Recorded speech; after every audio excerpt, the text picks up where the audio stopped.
In the wrestling world, the people are represented by two separate but unequally important groups. The wrestlers and bookers, who literally do all the hard work, and the fans, who endlessly nitpick and overanalyze everything they do. These are their stories. Hey! It's Warhorse, and you need to shut your mouth, open your eyes, and clean out your ears, because it's time to listen to the Raw and Order podcast. That's right, they're bringing you the best in all that meaty podcasty goodness in one, what is it, an hour? Two? Who cares? Who gives a shit? You need to listen to it right now, or else Warhorse is gonna, roll your ass!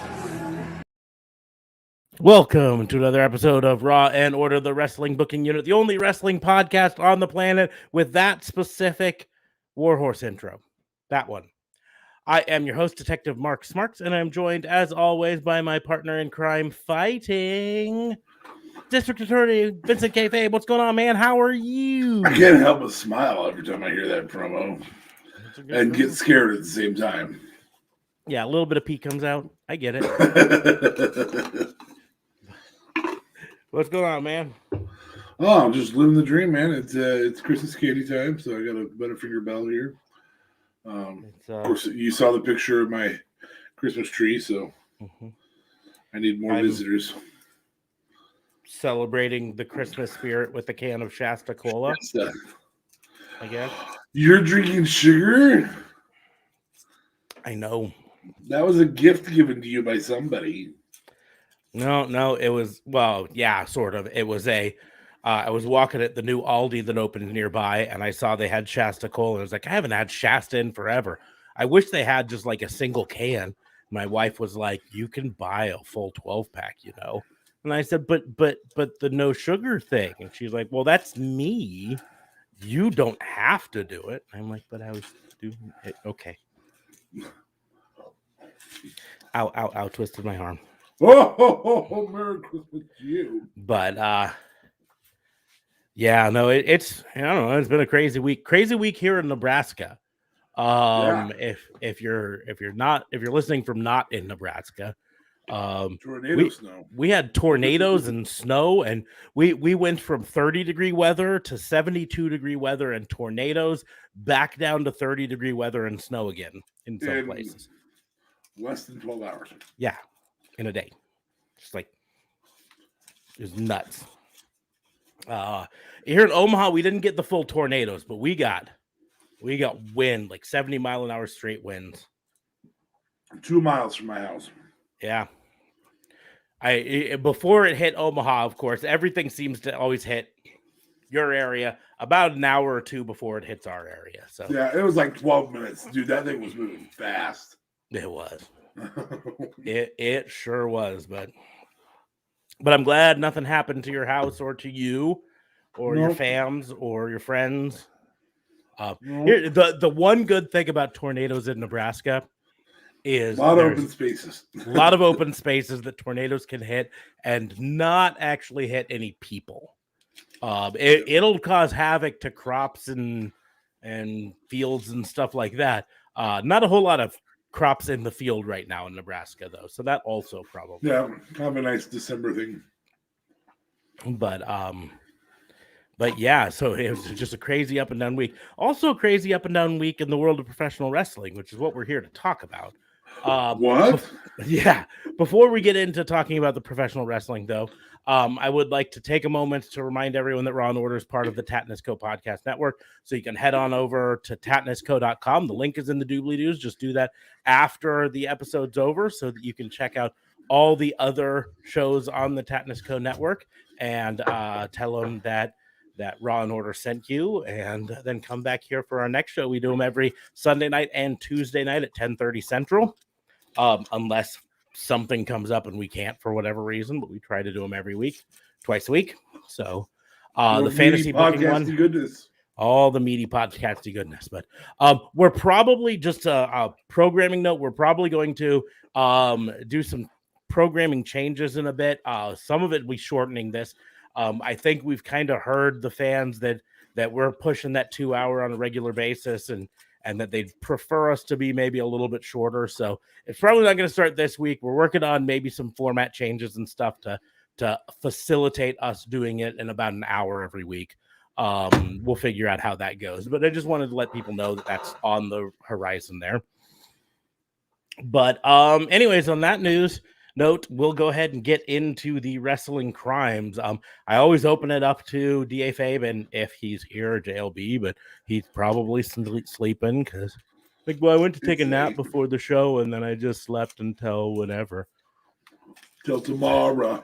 Yeah. Okay, man. Whatever. Anyways. So did you have something you want to talk about first, or you want me to go first? You can fire it up. Okay. I am going to fire it up because I'm a little fired up about something, right? So last week on our podcast, I can't remember if it was FBI or this. I talked about it a bit. And the speculation surrounding Sammy Guevara and Tay Conti.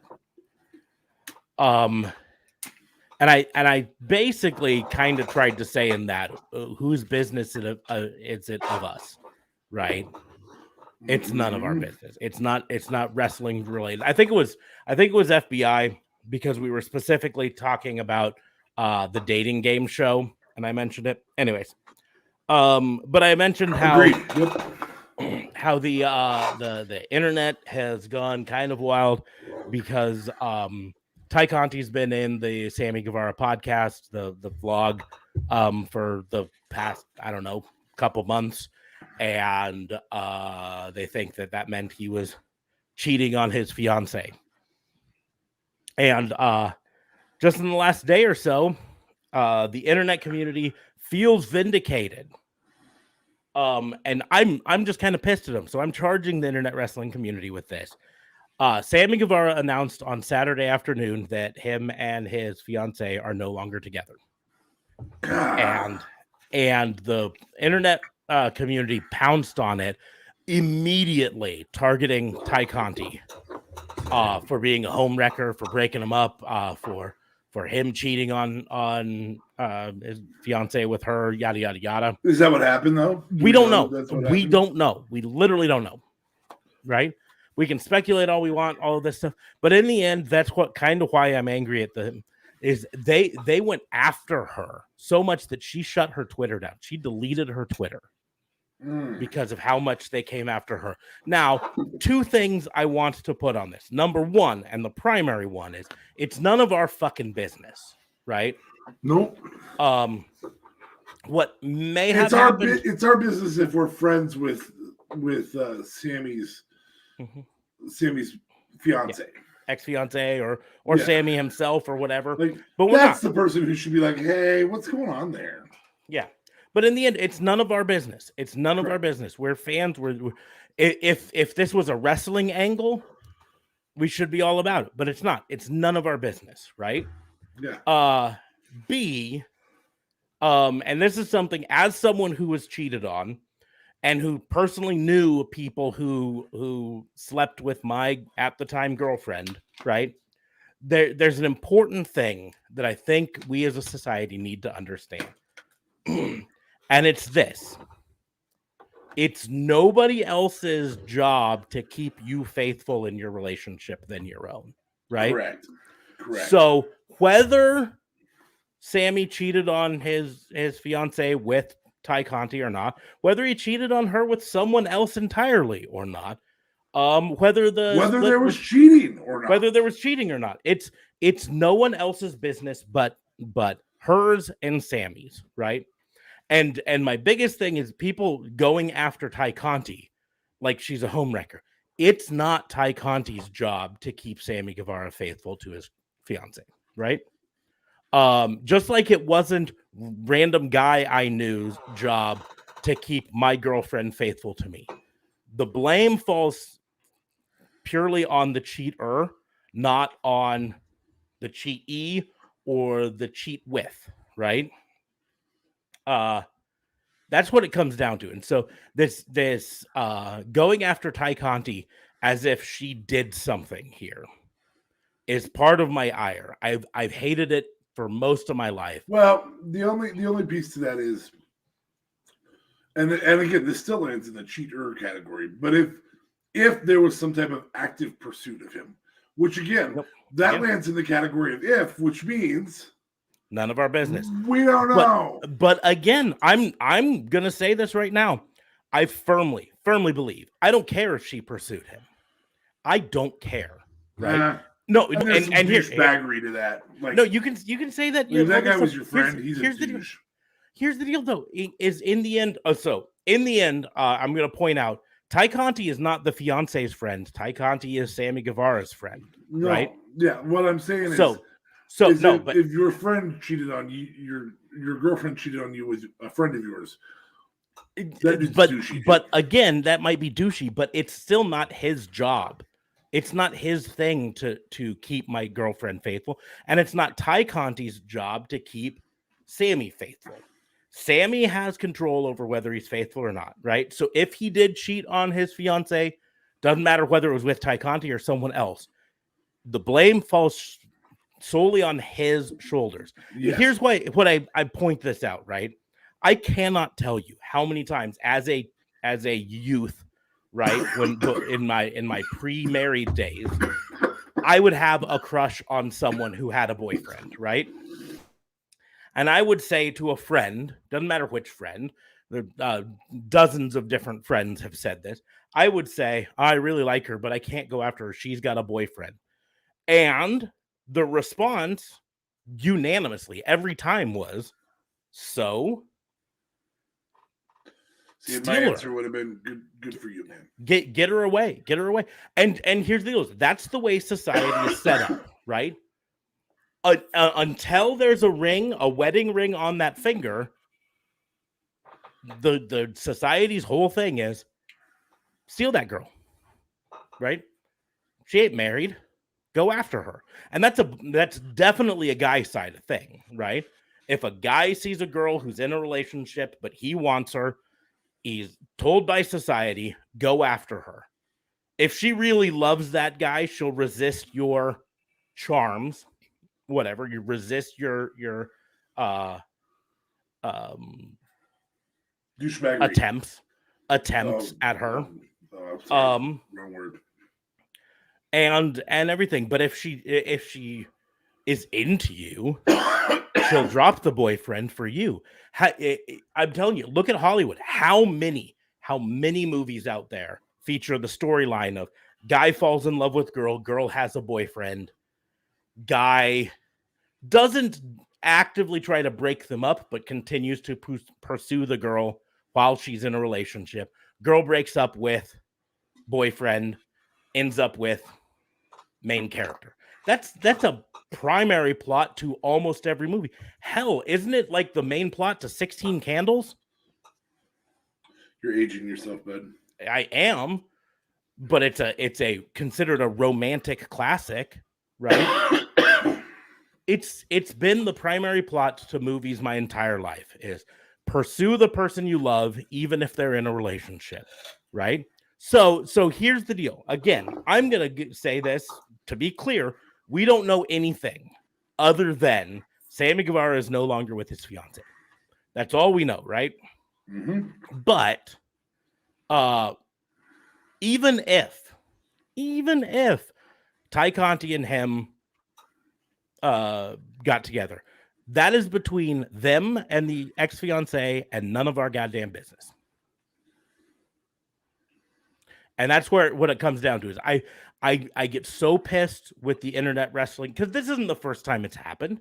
Fuck, they went after Corey Graves when he first started dating Carmella because he had been in a relationship up until immediately prior to that. And so, did he cheat on his girlfriend or whatever with that? They went after Bray Wyatt and fucking JoJo because he was married and all this stuff. It's none of our damn business, right? We're watching this for wrestling entertainment. If they turn it into a storyline, then heck yeah, we go all after it, right? If it becomes a Matt Hardy and Lita storyline, right? Fuck yeah, let's drag it all over the place because now it's in our domain. But this is a personal thing that's going on between 2 or maybe 3 people. And it just pisses me off that Ty Conti, who may be innocent in this, we don't know, right, has been dragged so hard online by people that she felt so unsafe that she had to delete her Twitter. It pisses me off. It makes me angry. It makes me embarrassed to be a wrestling fan when they react like this. I don't blame you. I'm with you. So that's where, the biggest piece to it is it's none of our business. And none of our business. Most importantly, we don't have any information. Like, don't even pretend you have information. Yep. And even if we did, even if the information out there was Sammy Guevara cheated on his fiance with Ty Conti and now they've broken up, right? Again, none of our business. And as long as there wasn't abuse involved in it, right? This is adults doing adult things, and sometimes relationships fall apart, and sometimes they fall apart spectacularly. But in the end, the only people whose business it is are the people directly involved. And if Sammy's statement on it says that they remain friends and they wish the best for each other, they just aren't with each other anymore. And so we should take it at face value and roll on. But instead, because the internet is shitty, we have to dog a girl until she deletes her Twitter account because she's embarrassed or maybe feels unsafe, or I don't know. Doesn't matter why. It makes me angry. And some of this is as the father of a daughter, right? She's 3.5, almost 4, right? I think to myself, in 15 years, she's graduated high school, she's off at college, something similar happens to her. Maybe she's dating the star football player and gets cheated on with the cheerleader, or maybe she's the cheerleader, whatever. In the end, there's 2 or 3 people involved in it that it's their business, and the rest of us get to step back. I would literally be so angry that I would try to find anyone who came after my daughter. If I was Ty Conti's parents right now, I would be mortified, and I'd be like so angry that I would want to go after any person who dragged my daughter online for something that's none of their damn business. So that's the biggest piece is it's none of their damn business. Exactly. And again, this is not an endorsement of right or wrong, other than that we will make a judgment on the internet community because we're part of that.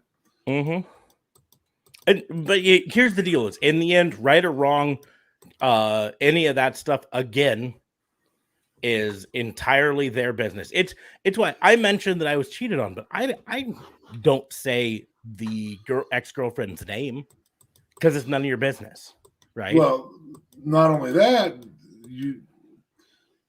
you ended up in a place that you're more happy about. Well, in the end, here's if you're a believer, you believe that everything happens for a reason. This happened for a reason. They're all going to be in better places in the long run. Right. If you're not a believer, then you just say, listen, that's life. Sometimes you get cheated on, sometimes you don't. Whatever. But in the end, the only people whose business it is are those people directly involved. So, side note, what is Sammy Guevara's ex's name again? Because, I saw her on TV. Yeah. You got to hit her up, Yeah, I got to be honest. I feel bad that I want to say it was like Nancy, but I was just messing with you, dude.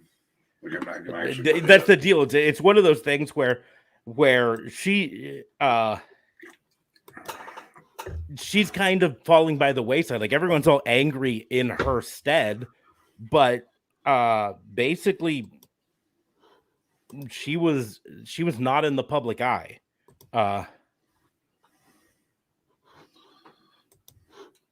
You know what I mean? I do. I understand. Pam. His ex-girlfriend's name was Pam. Ex-fiance. Pan. Ex-fiance's name is Pan. P-A-N-D. Pan. No, Pam with an M. Pam. Oh, Pan. Just two N's. No, with an M. An M. Pam. Oh, two like M's. Cooking spray. Okay. Pam. Yeah, two M's. Well, probably it's Pamela, so it could be two M's. Or one. Anyways, that's the funny thing is, I'm going to tell you this right now. This thing jumped to the top of my list for wrestling crimes over a bloody referee is how pissed off I am about this. I'm really angry about this other thing, and we'll talk about the other thing later. It might be a second crime for me, but my first crime is this because it jumped to the top of the line. So. Yeah.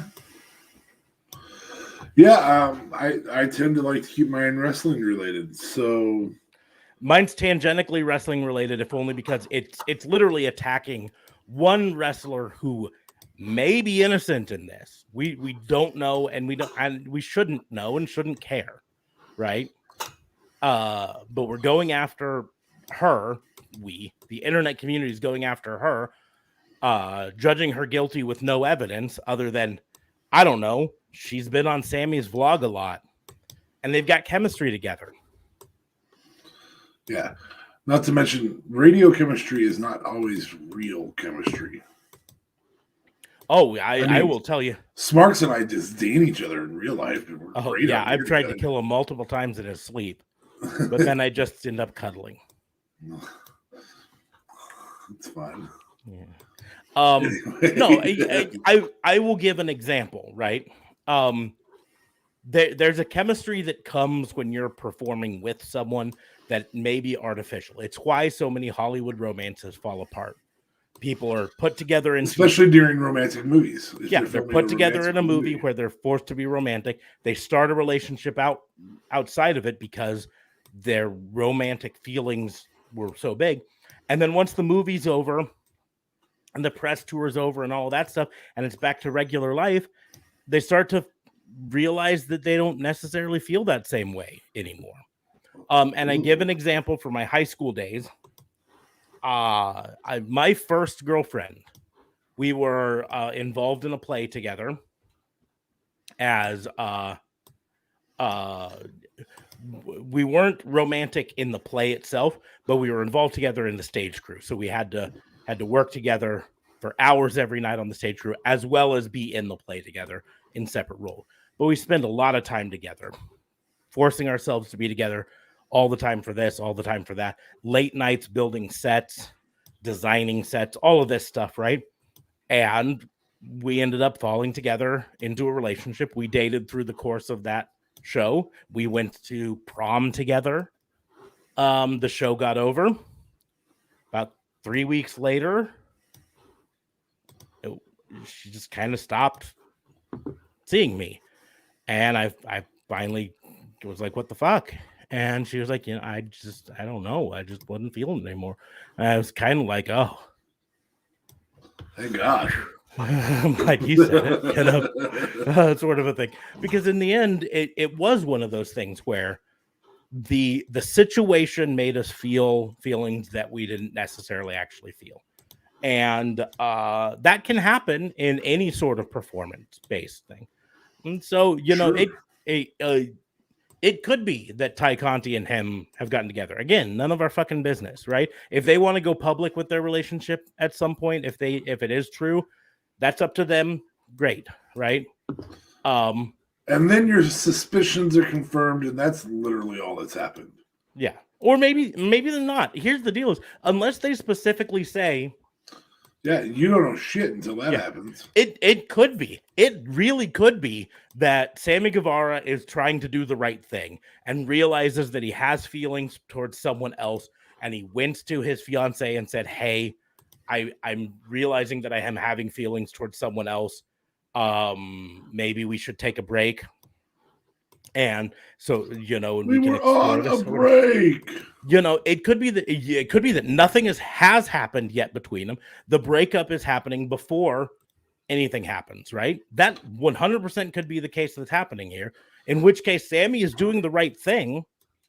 Break up with your person before you start dating another person, right? But we're dragging the potential other person as if she did something wrong. When again, the only person who could have done something wrong in this is Sammy. And even if he did, it's none of our fucking business. So, but on that note, let's move to maybe a more directly wrestling related crime. Yes. Let's. I am incredibly let down this week. By? Winter is coming. You know, I kind of wondered if you were going to bring that up. The problem is the hype that came along with it. The overhype of the year, winter is coming. Oh, something's going to happen. Winter is coming. Oh, it's a big deal. Oh. Well, I don't necessarily disagree. I would say the overhype has come down to the fans. Because to be perfectly honest, they haven't said there would be a surprise, but they didn't say there wouldn't. Well, but there's no surprise if you say big deal. Mm-hmm. Now there's a few things that I think might have happened. Number one, I think something might have happened that delayed their surprise, right? Like because they had his contract or what? Well, maybe because they had the whole thing backstage with Adam Cole and the Box saying, "I've got a big present for you next week." And it could have been that their original plan was to have Kyle O'Reilly show up, and then for whatever reason he couldn't. Maybe it was just a travel related thing. He couldn't travel there in time or what? I don't know. And so they had to delay it. It could be something like that. We don't know, right? Could be. In reality, though, this is really more of a thing where I think in our own heads we built it up more than we needed to. Well, Winter is Coming became the promo for Sting. And that's part of what happened there is that now we have this program that we call Winter is Coming. And it really doesn't have a purpose like Fight for the Fallen does or anything. It was as a regular, not promotional item, not pay-per-view. That's all I'm saying. Yeah. I mean, in the end, like I say, we have one Winter Has Fallen until this week to look back on and try to compare. And as fans, as the wrestling community, we nitpick and overanalyze everything. We decided you do. Sorry. We decided that last year they had a big surprise at Winter Is Coming, so they must do it again this year, and we built it up to ourselves. Now, again, it's relatively well documented now that TNT and TBS by association don't like the idea of surprise debuts on their shows because they want to be able to sell advertising, sell the time and get the ratings from it. And surprises don't get you the ratings on that show because no one knew they were happening, right? Yes. Which is why we got teases like come to Chicago. I don't care who you are. I don't care if you're the best in the world. Because then it's not a surprise. Don't make it such a surprise. Yeah. Yeah.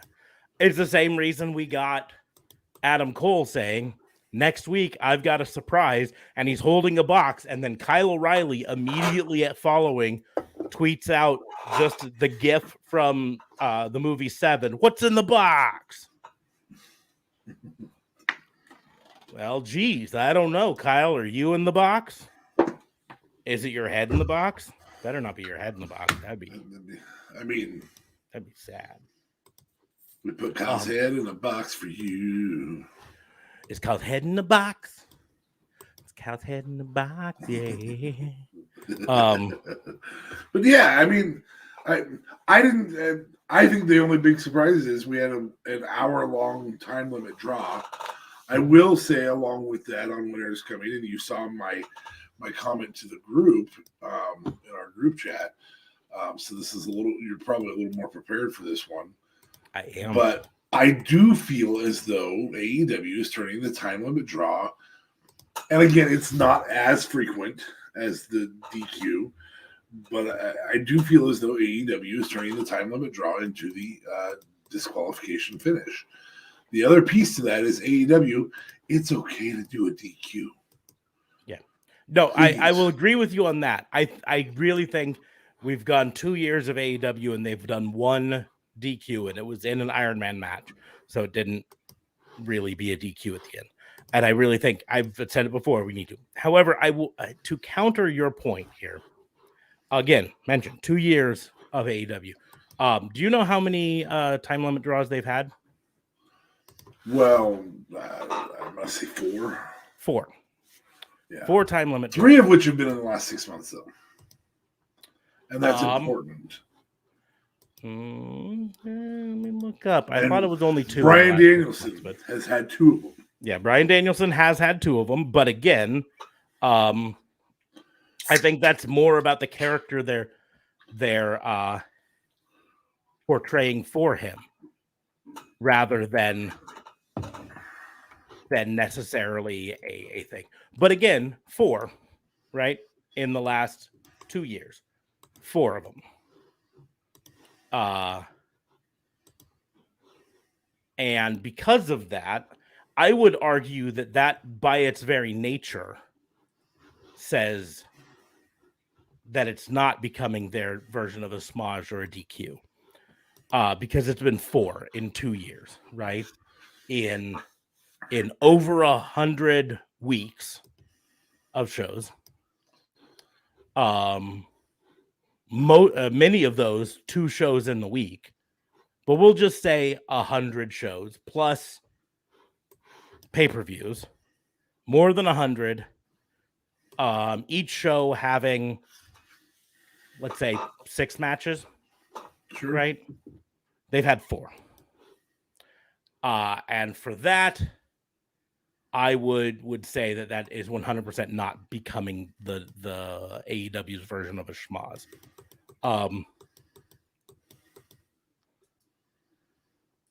No, sir, but I don't like it.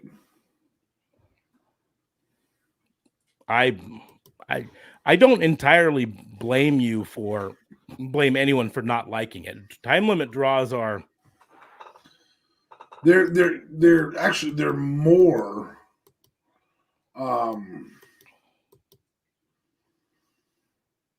in my opinion, they're more tedious than the DQ finish. At least the DQ finish can what a time limit draw does really, really well, we saw early, and that is boost the loser on the first one they did. Mm-hmm. Well, boost the underdog. Yes. They're no loser. Correct. The underdog. You are correct. But Mama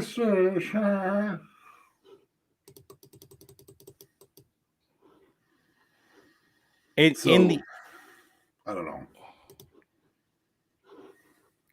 In the end, like I said, is I just don't think 4 of them in 2 years can be. Now, again, I've been on the record saying I think they need to do DQs. They need to do, if only because they need to make the threat of a DQ mean something. Correct. When the referee spends the entire match saying, don't do that or I'll DQ you, but no one ever fucking gets DQ'd. It's time for somebody to get DQ'd. Somebody needs to get DQ'd, right? Yes. So I fully believe that. However, my biggest problem, my only kind of problem with this most recent time limit draw is that there was less of that buildup towards the end that made you think it might not be a time limit draw.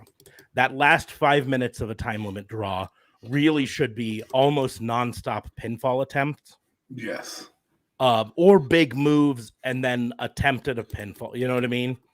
And so like a really good time limit draw would have ended here with Adam Page hitting the buckshot, pinning 1, 2 times up, right? Which is close to what they did, but not quite. You know what I mean? But it would have been preceded with Bryan Danielson hits something, 1, 2, kick out. Hangman Page hits something, 1, 2, kick out. Bryan Danielson hits, you know what I mean? They also, and this is something I think they could do just in general to improve the draw, pun intended, of a time limit draw. And that is have a 30-minute match that they heavily hype as a 30-minute match, go to minute 29 and then end in a pinfall. You know what I mean?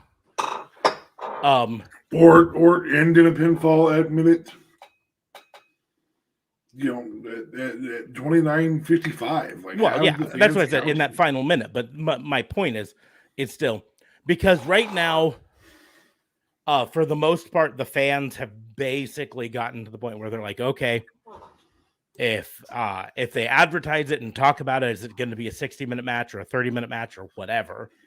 And then it goes to within 5 minutes of that time limit, it's probably just going to be a draw, right? And you need to keep that suspense. The match could end at any time. And it needs to occasionally end at any time. But I just have a hard time saying that at 4 times in 2 years, 600 matches, that 4 of them, and that's not even counting AEW Dark, and that's not counting. I'm not saying it's over the top. I'm just saying it's their go-to if they don't want to have a finish. Mm-hmm. Is what I guess I might be suggesting. I get it, but in the end, I would rather a time limit draw most of the time than a smudge. If only because a time limit draw most of the time elevates both wrestlers, whereas a smudge often pulls both wrestlers down. Sometimes can bring up the what's the word I'm looking for? The heel, because I'm such a bad guy, yada yada yada. But most of the time, I feel schmoz endings just make you just in general go meh. And that's kind of how I think the big reason that I got frustrated on this particular one is it's literally the same dude, couple matches apart, and important matches only. I mean, like, this is all he's doing on his important matches is a time limit draw, like, which maybe means we're getting Bryan Danielson, Kenny Omega, Hangman Page in July with. I would bet that this for Hangman Page is leading up to a match at maybe Night of Champions or whatever they're calling it, Battle of the Belts, I guess is what they're calling it. That will be like an Iron Man match or someone has to win match. Okay. That's what I would bet. I'm not sure, but the Tony Khan. He can't do an Iron Man. It took him an hour, and they still didn't have a fall. So that's why it would be an Iron Man. Someone has to win. Yeah. No time limit, sort of a thing. Or a cage match. Time limit is one draw. Mm-hmm. Or one fall. Yep. That's it. Yeah, a sudden death. Just one fall. What do you mean one fall? I mean one freaking fall. Like, yeah. There must be a fall. Mm-hmm. Yep. So I would bet that they're building it up because, like, Tony Khan has on record since then said that that Bryan Danielson is still the number one contender. There will be a match that will get a finish, right? Yeah. But Bryan Danielson was brought in to have the matches of his career, which I think he's been having, and to elevate the new stars, which I also think he's been doing, right? Yeah. So, yeah. You know, I mean, did you see what Meltzer gave that match? No, let me start. 5 stars. 5 stars. It was a great match. Phenomenal match. Not me dogging that match. It was a phenomenal match, and even knowing it was going to be a time limit draw, it was phenomenal every second of it. I think again that the only change I would have made is that last 5 minutes should have been more hectic, more attempted pinfalls. Should have looked like it was important. Looked like it was important. Looked like it could end at any minute. Any minute could end. And that's a fair statement, but and I didn't get that most of the time in that last 5 minutes. But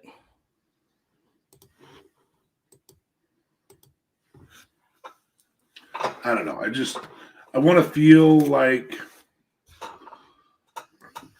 God, we thought it was so cool 2 years ago. So cool. Again, maybe that's Darby Allin that made us feel that way. Mm-hmm. Maybe that's Cody that made us feel that way. Maybe those two performers are not as good as Darby and Cody.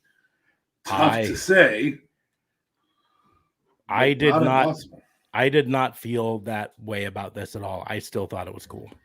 So there were things I would have changed about it, but I still overall thought it was cool. I'd have gotten a finish. And maybe that's, but to me, if that's what made Winter is Coming be important, is that there's a title match. You just ruined what made Winter is Coming being important this time.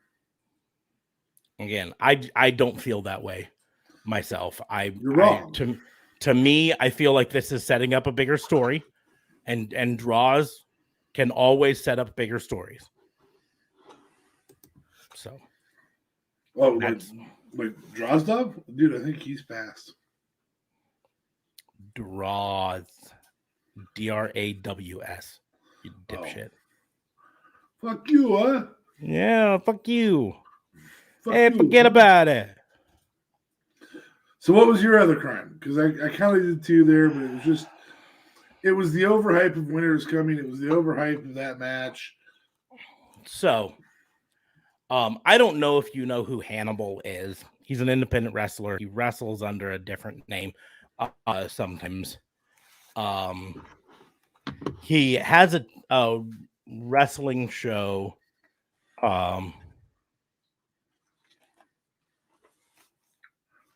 On a wrestling like YouTube channel, Hannibal TV. Okay. He Devin Nicholson's his name. Blood Hunter in real name, right? Blood Hunter is the name he wrestles under sometimes. Hannibal is the other wrestling name. And he's got Hannibal TV on YouTube. Don't go watch it. Don't.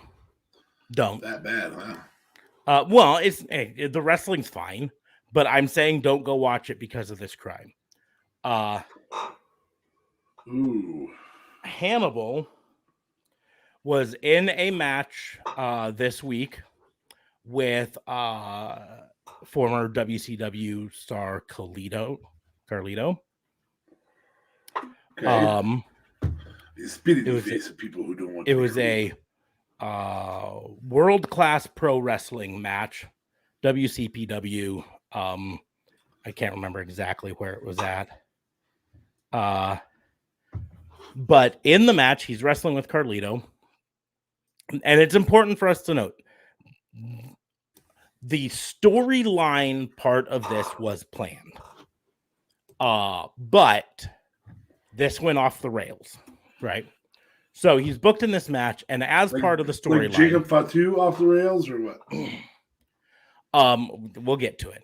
Part of the storyline was he was going to, at some point, turn on the referee, and the referee was going to blade and bleed as part of the act. Okay. Hannibal showed up to the event very possibly drunk or maybe high. He then in this match went off on the referee, repeatedly stabbed the referee in the head with a metal spike, and then choked him out unconscious, legitimately. Say what? Repeatedly stabbed him in the head with a metal spike, and then choked him out legitimately. Who? The referee had to go to the hospital. He had an artery in his head nicked. He had several hundreds of dollars worth of surgery and everything to keep him alive, and he was in the hospital for days. And like literally, I'm looking at a picture here. Somewhere around 10 to 12 staples in his head. Oh my gosh. It was nuts.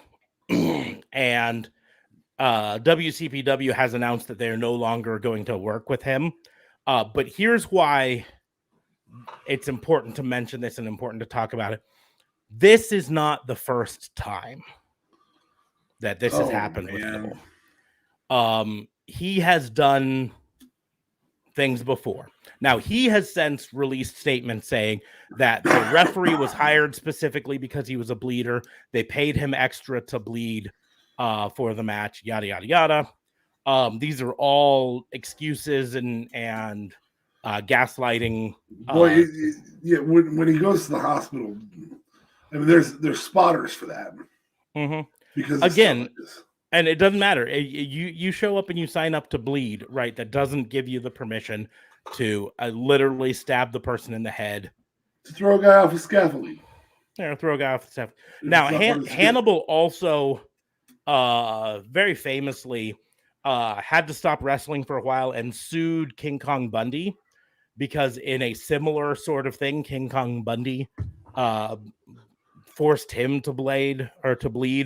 And King Kong Bundy infected him with Hep C. Oh, so he sued King Kong Bundy for a very similar thing. And that's part of why I said, but like, I'm just going to show you. This is the referee after he's gotten out of the hospital.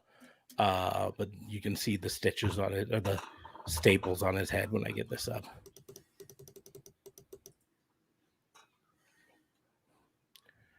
My computer stops being stupid.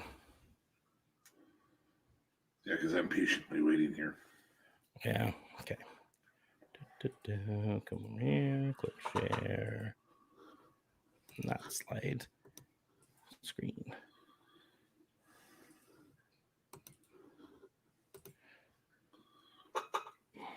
So this is the photo from the referee's Twitter.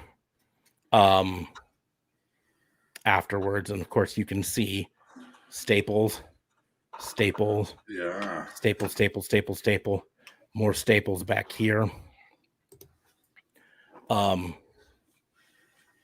It's just atrocious.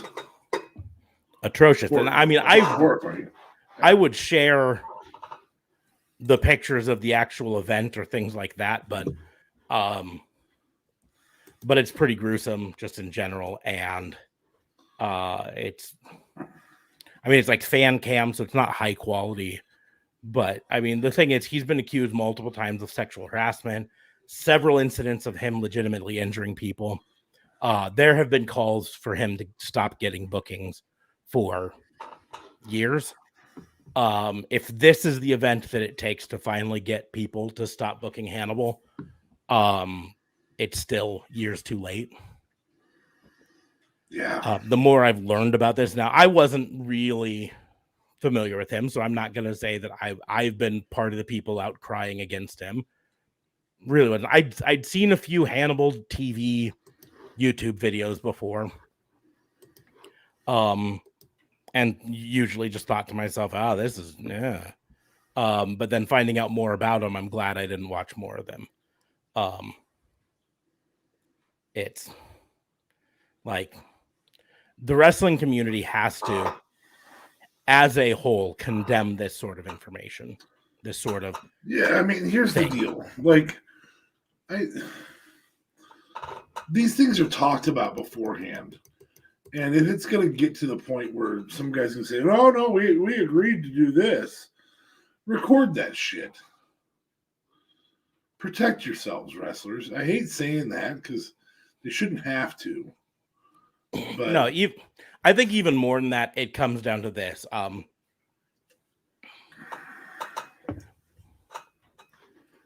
We've got Nick Gage out there in the hardcore wrestling style.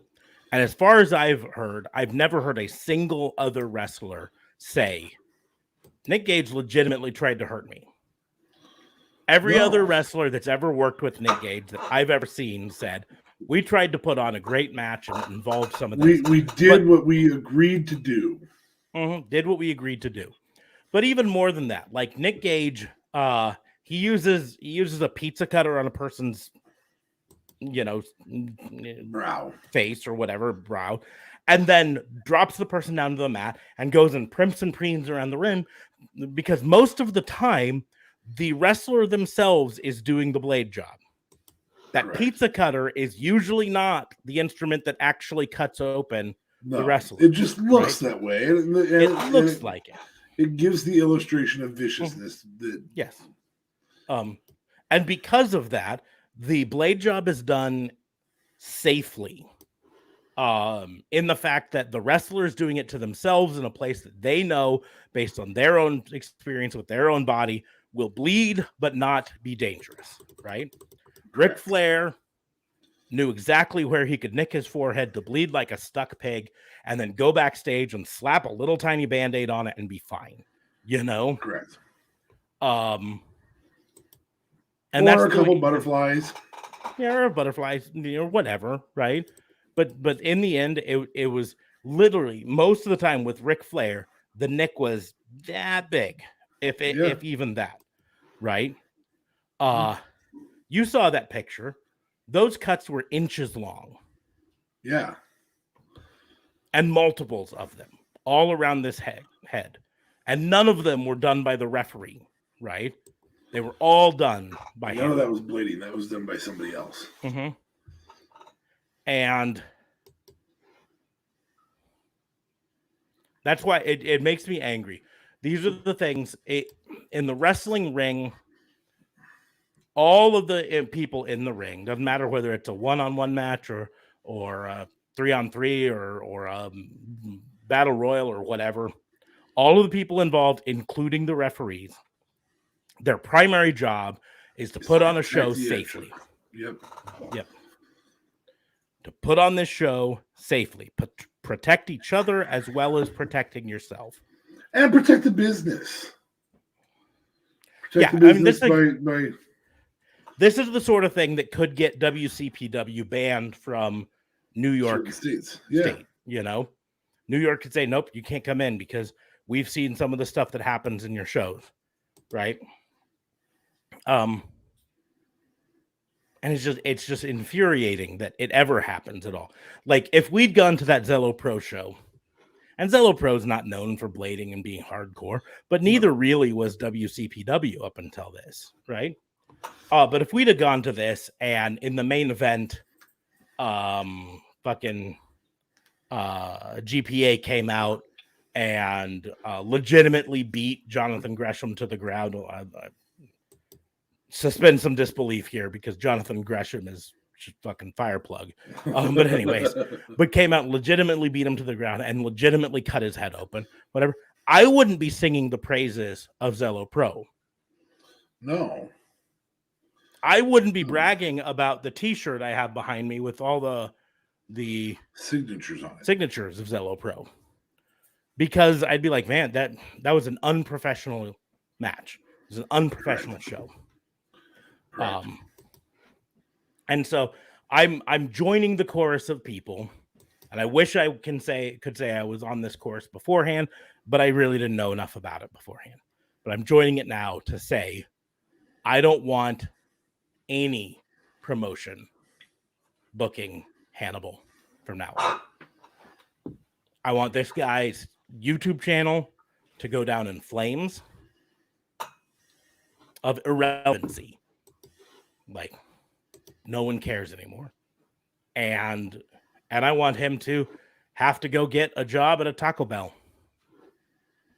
I don't really want to make him eat taco meat. Well, he lives in Canada, so we'd never have to. Yeah, he can make JLB taco meat. That's fine. Yeah. I mean, maybe to keep JLB up long enough that he could actually join us for one of these again. That's insane. It's insane. I'll send you the video.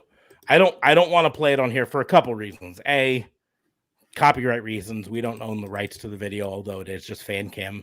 We probably would be safe with it. But B, it really is kind of gruesome to watch once you know that this referee is legitimately trying to protect himself at this point. Right? Yeah. Yes, it was a planned spot for him to get cut. Not saying he wasn't, but a planned spot for him to blade himself, though. Yeah, or even if it was planned, even if he agreed to, hey, you can cut me once, he didn't agree to getting 12 stitches in his head and nicking an artery and nearly bleeding staples, I should say, and nearly bleeding to death, right? He didn't agree to being legitimately choked out. Yeah. Right. I mean, this is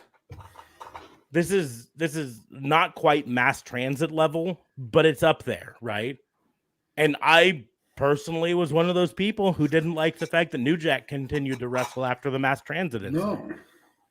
No. Right. As soon as New Jack knew that guy didn't belong in the ring, that match shouldn't have been. It shouldn't have been a notification that he can do whatever he wants to him. Yeah, that match should have been done. New Jack should have said, "I'm not in this match because this guy's a fucking amateur," right?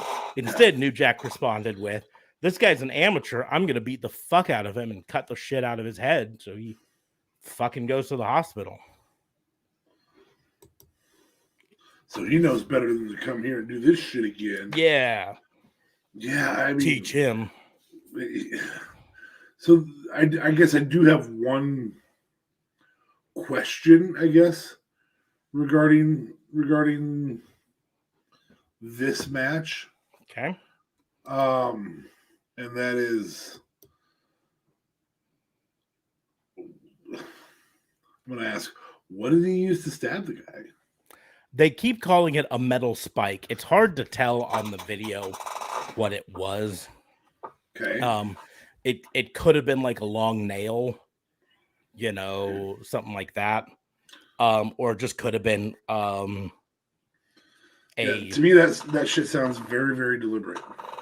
Mm-hmm. And again, that means you came to the ring with something to do this to.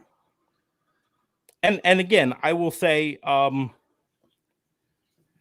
the fact that multiple wrestlers have come forward and stated that backstage he did not appear to be in his right mind.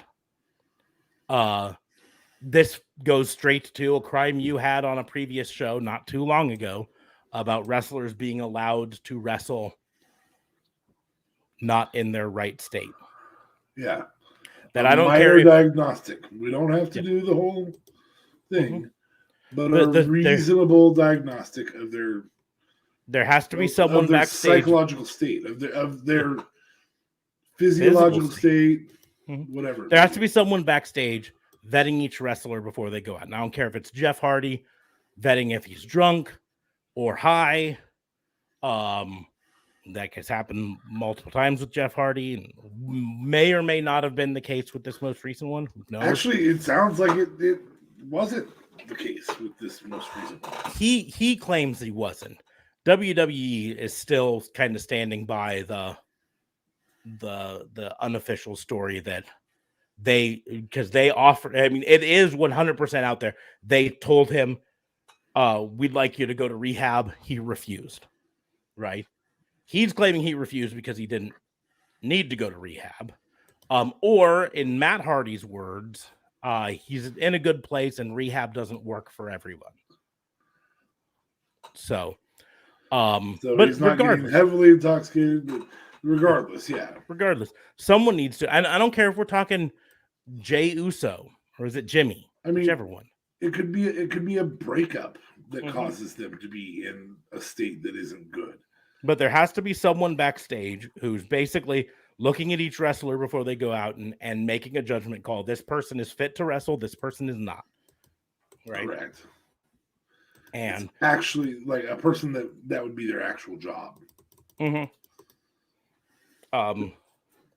And that person almost specifically has to be not tied to the profitability of the company, to use that phrase, right? Like the NFL has doctors that are not on the payroll of the teams. Correct. That judge things. Like boxing has independent trainers who check on people in the corner. Same with like UFC. You know, any of those, there has to be an independent person, someone who's making the decision, not thinking, well, if I pull this person from the show, people are going to want refunds. Yeah, someone who's not getting involved in that that aspect of correct involvement. Who isn't worried about the money part. Correct. Golly, just bloodied the crap out of him. Yep. Hey, look, we got our daily spam comment. Did we? Yeah, it's not. I mean, no, this is the other one. Another one of those. It's not. Same first name, if I remember right. Maybe, I don't know. Just don't go to any weird commented YouTube or websites links. Yeah. Just don't. Especially if they feel like they have to comment it in a way that doesn't actually show up as a link. Correct. I'm gonna make some letters capital and some letters lowercase, and then I'm gonna put a space after the period so that it doesn't show up as a link. That's usually a sign that you shouldn't go to that link. So, typically, it doesn't have to be a sign. Yeah, usually. I guarantee. Usually it's a sign. But anyways, moving on. Do you have any? We're moving on to commendations and misdemeanors, I guess. You know, I would like to have seen Gargano sooner. I know it's only been a week, 10 days now. But 10 days is 10 days, and I'm waiting to see Gargano. I'm waiting to see lots of people. And so I'd kind of like to see him show up. It would be nice. And now this coming week, AEW is supposed to be another special show, their holiday bash or whatever they're calling it. So there could be a surprise there. I mean, Tony Khan basically said there will be surprises in the next few weeks. One thing we do know, this I guess can be a commendation for them. We do know will not be a surprise in the next coming weeks. According to all reports, Kevin Owens will be staying with WWE. Yeah, I suppose that's a commendation for WWE, maybe? Commendation for Kevin Owens. Get that money, buddy. Reports have it in the $2 to $3 million a year. Yeah. You know, and here's the deal. AEW could probably afford to pay that if they wanted to. But they're probably not going to. They have several guys that are that caliber on their roster now. Well, but even the people that caliber on the roster, they're not giving $2 million a year, right? Correct. You bring in Kevin Owens for $2 million a year, you suddenly have, Kenny Omega going, listen, I'm the fucking best in the world, and I'm not getting $2 million a year. You got CM Punk going, I claim to be the best in the world for years, and I'm not getting $2 million a year. You got Bryan Danielson, who might legitimately be currently the best wrestler in the world. Because Kenny's laid up. Kenny's laid up. They're saying I don't get $2 million a year. So in the end, that's something that AEW has to weigh with every potential free agent signing. How much money can we give this person? And are they worth it in compared to the other people, you know? Or could we take that $2 million a year and sign 3 or 4 $500,000 a year plus people guys that would make our show better in the long run, right?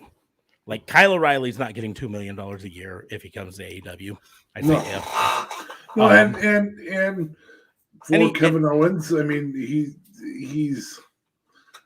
expressed creative control is not an important thing to him. No. And I mean, he said, this is about my family. It's about his family. And in the end, again, I've said it before. The list of things I would do for $1 million or $2 million a year is very, very long. Including throwing yourself off of top turnbuckles, jumping off of cages. Yep, sure would do it. These are actually in that category. They are 100%. In fact, the list of things I would not do for $2 million is a lot shorter. A whole lot shorter. Significantly shorter. So you know, if you're trying to take care of your family and you've got a company that you're already with, and you may have some issues here and there with the way they've handled you or whatever, but they come and offer you $2 million, yeah, you probably take it. You're probably gonna stay. Yeah, I don't blame them. I mean, don't blame them at all. So $2 million is $2 million, bud. $2 million is $1.94 million more than my family brings home in a year. So it's also just happens to be 100,000 times of saying $20 is $20. Mm-hmm. So $20 is $20. If you've ever said $20 is $20, $2 million is $2 million for lots of things. Mm-hmm. And that's per year. And it's a multi-year contract. I think 3 years is what they're expecting it to be. So that's $6 million there. Now, yes, it's not guaranteed, and WWE could, for all we know, cut them halfway through next year as a cost-cutting measure. They've done it before. But for now... recently. But for now, if that's what he thinks is the best thing to take care of his family, more power to him, right? Congratulations, buddy. Look forward to seeing you sometimes on Raw. Can't fault him for it. Yeah. But won't. Maybe that's a better terminology. Maybe won't. Yeah. But in the end, you know, happy for him. I would like to see some more surprises in the next couple weeks. And hopefully we will with AEW. I suspect, frankly, I kind of suspect that they're saving some of the surprises for their January 5th episode of Dynamite on TBS to kind of kick off the TBS shows with a bang. So that could be.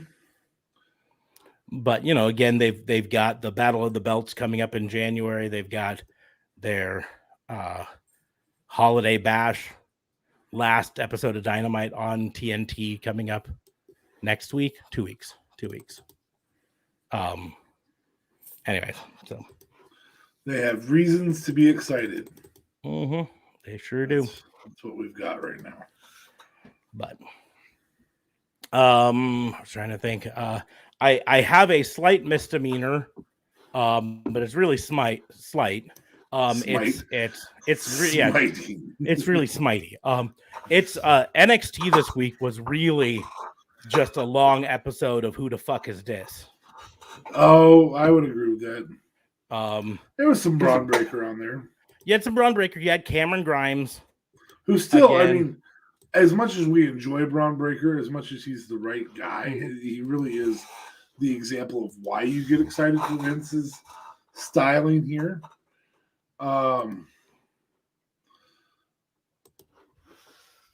He's still a who the fuck is this? Yeah. Grayson Waller coming out to talk about why he attacked Johnny Gargano. Who the fuck is this? Johnny Gargano's gone. Yeah. Don't talk about him no more. Yeah. Get my name off your lips. That really would have made me laugh if the night after Grayson Waller talked about Johnny Gargano on NXT, Johnny Gargano walked out on TNT, but that didn't happen. We got another one. Oh, yeah. Same website. Don't go yep. to it, folks. Oh, hey, yeah. Well, guess what? A different first name, but to our listeners, if you see that comment, don't go there. Just saying it. Just don't. Lashing out with who the fuck is this? Don't care. Ivy Nile, who the fuck is that? Versus Amari Miller, who the fuck is this? Yep. Harland defeating who the fuck is it's either of these guys. Cora Jade versus Dakota Kai. We knew both of those people. Yep. Nope. And then who the I fuck thought MSK was on this week. If they were, I haven't gotten to it. Tony D'Angelo versus Andre, who the fuck is this? Boa versus Edris, who the fuck is that? But Boa is not. Boa is not because he was around enough before. Yeah. Who the fuck is this versus Grizzled Young Veterans? And then Braun Breaker versus Roderick Strong. So. With in reality, that guy's going to be gone soon. Yeah. But in reality, Braun Breaker is still basically a who the fuck is this? Yes. He's just one that's actually, oh my God, you're good at this. And this is, well, he's what Vince is using for the justification for the entire change. Yeah. Here's the, he's still a who the fuck is this? He's just barely not because, they introduced him a few weeks before. Who the fuck is this? That's all really. And is a good performer. Well, yeah. Really good performer. So, but, trying to think if I have anything else I want to bring up. It makes it hard to want to watch NXT. It really does. Like I was, as those who've listened to us for a while, we used to do review shows. We stopped because it gets very tedious. But I took the love of being able to watch NXT, knowing I was going to miss AEW live. Smarks was really excited about AEW's introduction when we did that and took AEW, and was a little upset that he was probably going to hear the results of NXT before he watched NXT. It was the best night of wrestling back when those were both on Wednesdays. And now NXT is, yeah. But I am wholeheartedly invested in new Brock Lesnar. I don't really know what's going on here. Hey, buddy. But I like it. Hey, buddy. I don't know why. And I know it's 2 weeks in a row we've talked about it. I enjoyed the Paul, you're fired. Yeah. The Superman punch. Yep. The real question is going to come, which way are they doing this swerve? Are they doing the go tell me what Brock's doing and come back and report to me? Are they doing the he's still on Brock's side, this is all a setup to make, or he's still on Roman's side, this is all a setup to make Brock take him back? Or are we doing this, he goes back to Brock and becomes the advocate again for Brock? That's the story, the question. Or are they going to tell the swerve where Brock doesn't want him back? Yeah, where now he's gone and you don't have any use to me now that you're not with him. Yeah. So yeah, who cares? Get out my sight. But that I'm actually I didn't think I'd get invested in a Brock versus. In fact, you can probably go back and listen to a show. Oh yeah, they're bringing Brock back earlier. Yeah. Oh okay. This is the best Brock I've ever seen. Well, not best Brock I've ever seen. In fairness, best storytelling Brock I've ever seen. I've always said Brock is best used when he's throwing little guys around, and Sami Zayn definitely counts as a little guy in this case. As do the Usos. Yeah. So. As does a sofa. Yeah. Chairs. Whatever. Chairs. Yeah. I love that they released a best of WWE this week. Released a best of Brock throwing stuff. And there was the one where he had Miz in the ring, and he's getting ready to throw a chair, and he's like, "That'll hit the audience. I'm going to slam it down to the floor." And you can physically see it. And you're like, "Good for you, Brock." Like, we all thought he was crazy when he threw the door. It was like, that's going to hit the audience. Yeah. And then one other sort of commendation, I guess. It's not directly related to professional wrestling yet, but it should be eventually. JLB shared a video, and I'm trying to figure out, maybe it was on the Wrestling Talk, of a amateur fighter. Trying to find her name because I'm totally blanking on her name.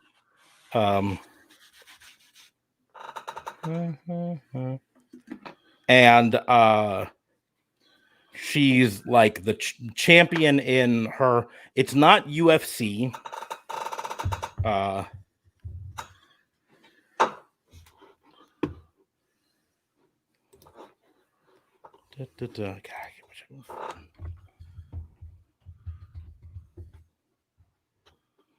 I can't find her name, and I'm not finding the post.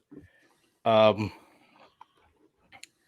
she's an amateur fighter. But she's primarily does like submission fights, and she's in like the 125 weight class. God, what was her name? I'm totally unprepared because this just kind of came to me, and I was like, oh, I should really talk about her. Because if you find the video that he posted, she is scary good. Like throwing people over and making them submit with toe holds and shit. God, I can't find the video. Cool. Well, so I talked all this and I can't find her video, so I don't know what her name is. I'll try to look it up and have it on the fantasy booking in a couple days. But unless you've got anything more, I think we'll bring this to a close. I have one more. One more commendation, and this is Matt Cardona on being Matt Cardona. Oh yeah. Yeah. Did you see where he and Chelsea Green are no longer with? Yep. Quit GCW. Yep. We could use the air quote. Quit. We have negotiated the release of GCW. We wish them the best. We wish them the best in their future endeavors. Yes. I was like, God dang, you are good at this. But if you don't follow Matt Cardona on Twitter, go follow Matt Cardona on Twitter. I agree. He's really good at Twitter. Oh my gosh. Well, when we met Chelsea Green at the Zella Pro show, and I said, I just had to meet you because, your boyfriend called me fat because my finger was flipping him off. She goes, "Oh my God, was that you?" I was like, "Oh my God, you guys really don't know who the dude was that did that flip off." It's like, that's great. That's fantastic. No, it wasn't me, but that's great. Yeah. But anyways, that's, He's really good at Twitter. Both him and Chelsea Green are good. They're doing a storyline in Impact that could be interesting, where Matt accidentally took her out with a chair shot to the head. So she had some pretty legit blood. Yeah, that was. But anyways, well, on that note, I think we're gonna wrap things up for this. Yeah. If you joined us for the live stream, thank you. If you're listening to us later in either podcast or replay, again, thank you. Make sure to click that like, share, and subscribe button. Click the notification button so you get notified when we go live. We go live twice a week again, every Sunday night and Tuesday night. You can make sure to follow us on the social medias. You follow me at Raw and Order WBU, just like you see at the bottom of the screen, on pretty much any of the sites, except for on Facebook, where it's at Pissant Podcast, just like on the hat, for reasons, right? You can follow DA Fabe at DA Vincent K. Ooh, let me bring it back up. DA Vincent K. Fabe. There. But yeah, make sure to like, share, and subscribe. Give us 5 stars on whatever listening platform you listen to us on. You can find links to our merch store, where you can get the Pissant Podcast hat or shirts and all of the other stuff in the Doobly Dudes, as well as our Patreon there. But on that note, we're going to go ahead and close the book on the wrestling booking unit. Thank you all for listening. We will see you soon.